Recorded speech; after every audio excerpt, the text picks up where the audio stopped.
Zoom effect tutorial in Capcut. Hello everyone, welcome to this channel. I'm Emily and I'm here to help you out today. So without any delay, let's get started. So first of all, open up the Capcut application and then select any of the project that you want to add a zoom effect on. So here I'm selecting this project. Now after tapping on the project, what you need to do is tap on the effect option which is at the bottom of the screen over here. So just tap on effects and tap on video effects. After that, here on the search bar you can search for zoom option. So as you tap on zoom, you'll be able to see different effects related to zoom, from zoom lens, slow zoom to shake and mini zoom and so on. Now you can select the kind of zoom that you want for your video.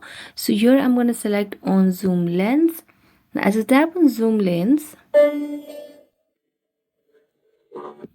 what you can do is you can select the area where you want to zoom. So for example, if I want to zoom in this area, then I just have to drag it, and as I play on this one, you will be able to see the zoom option over here. And there you go. So thank you so much for watching this video. If you enjoyed watching it, don't forget to like, subscribe and hit the bell notification for more updates. That's it for today, and see you.